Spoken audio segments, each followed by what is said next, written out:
Start महोदय, उत्पादकता या कार्यकुशलता को यदि बढ़ाना है तो कुछ बातें आवश्यक हैं, जैसे कि जब भी पदार्थ प्रकृति से निकाले जाते हैं तो ऐसी तकनीक और विधि का प्रयोग किया जाए कि केवल उचित पदार्थ ही निकलें, और यदि अवांछित पदार्थ भी साथ में निकलें तो उनकी मात्रा कम से कम हो।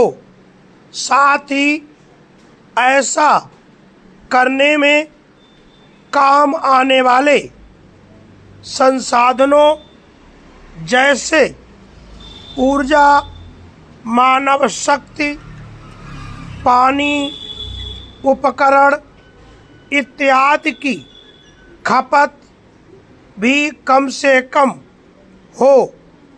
यह भी ध्यान रखने योग्य बात है कि पदार्थों का स्राव इस प्रकार हो और ऐसे स्थानों से हो कि स्थानीय पर्यावरण पर कम से कम असर हो। आवश्यकता इस बात की है कि नए उपकरण व प्रणालियां विकसित की जाएं। उपरोक्त अर्थों में अधिक उत्पादक तथा पर्यावरण संगत हो। पैरा, जैसा कि पहले कहा गया है, उत्पादन प्रक्रियाओं में काम आने वाले पदार्थों का अपव्यय अपरिहार्य है। यह केवल 3 तत्वों पर निर्भर करता है। पहला यह कि किस वस्तु का उत्पादन किया जा रहा है।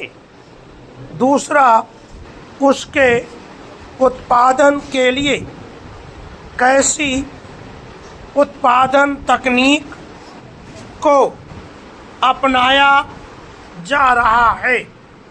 अंतिम व तीसरी बात यह है कि उस तकनीक को कितनी कार्यकुशलता से काम में लाया जाता है। इन तत्वों में उत्पादन के कई विकल्प ढूंढे जा सकते हैं, जिनके द्वारा अपव्यय को कम किया जा सकता है। जो पदार्थ अपव्यय स्वरूप फेंके जाते हैं उनको फिर से एकत्रित एवं साफ करके उसी उद्योग या किसी और उद्योग इकाई में भी किसी और वस्तु के साथ उत्पादन के काम में लाया जा सकता है।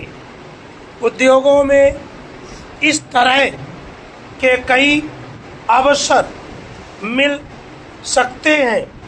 आवश्यकता तो केवल इस बात की है कि ऐसे मौकों को योजनाबद्ध तरीके से ढूंढा जाए और उनसे लाभ उठाया जाए।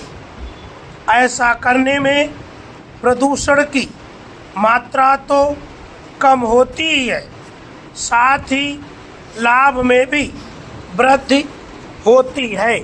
पैरा, जहाँ तक आम जनता या उद्योगों या नागरिकों द्वारा विभिन्न वस्तुओं के उपयोग का प्रश्न है, केवल इतना ही कहना काफ़ी होगा कि किसी भी पदार्थ या वस्तु का उपयोग अवश्य करें, लेकिन उनकी जानबूझकर अपव्यय ना करें।